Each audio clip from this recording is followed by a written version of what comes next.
Hi everybody, it's Lolly again. I had a request to show how I made these ribbon paper clips. So I'm going to start with this one, and in the About section under the video I will give you the time in the video when I start this one. So if you want to skip this one, you can just fast forward to this one. They're pretty easy. This one I used a wire edged ribbon, and oh goodness, I don't know how wide this is. It's 2.5 inch ribbon. I want about 5 inches of this, so just be careful when you're cutting this. It's got wire, so you do not want to use your good fabric scissors. Just get a pair of your junky scissors that you don't mind cutting wire with. There you go. And I will explain later, but I'm just going to cut the corners off of this. I'll show you why later. It has a nice little daisy print on it. Figure out which side is going to be outside. This is the one with all the color. So I'm just going to thread it through the paper clip, and I do use the jumbos. Well, they're called jumbo. This is the standard size paper clip, and these are the jumbos.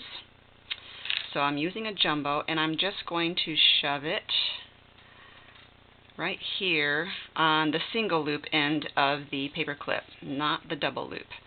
So you just want to gather that all up at the tip there. Just go ahead and grab it really tightly. And then I like to use one of these binder clips to kind of hold that in place so I can use a ribbon to get around there. I think I will use yellow to tie that off. So the nice thing is this is a no-sew method. You don't have to worry about sewing any of this. You want to tie this off above the paper clip, and you're going to have to tie it pretty tightly to make sure this stays in place. So I wanted to get a nice square knot. If I didn't have this Band-Aid, it would be a lot easier. Okay, it's nice and tight. Take off the binder clip, fluff that out a little bit. And now you can use your fabric scissors, to just kind of cut this off at an angle, make it all pretty. And the reason I cut the corners off of here is that I want to use pinking shears to make this edge pretty, and I didn't want that wire to be in my way.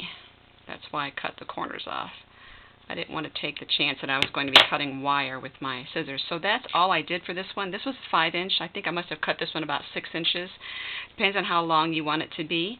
And then with your glue of choice, I do use E6000 for most of these.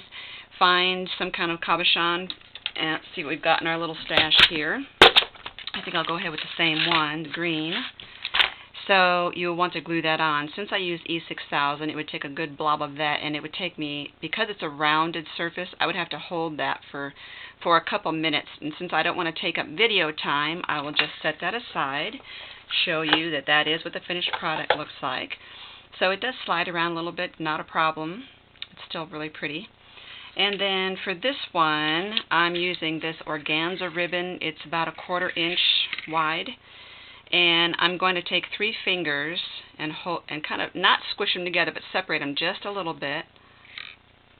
And go around once, twice, that's 3 times, 4, 5, 6.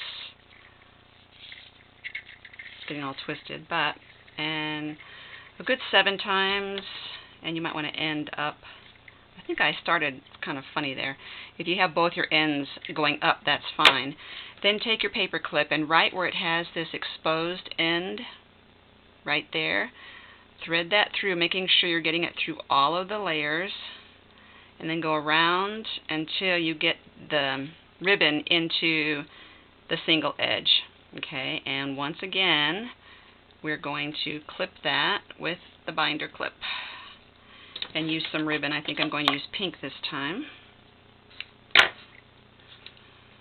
Okay. This is a lavender ribbon. I'm not sure what the color is going to show up in the video. The organza is lavender, and this satin ribbon is real light pink, so it's kind of a springy, Eastery color. Again, real tight. If you find that you didn't get your first ribbon tightly enough on there, you can always tie a second one, which is what I did here. It's why I have 2 ribbon ends. I didn't feel like I got the first one tight enough, so I just went over it again, and it kind of is cute with the double ribbon look.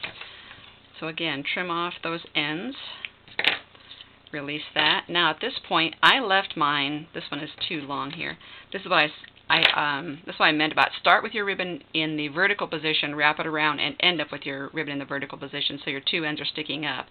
I had accidentally started with my ribbon aiming down on my hand, which is not a good fit. So you can, at this point, if you want, cut all these loops open. I kind of like it that way, with the loops on there.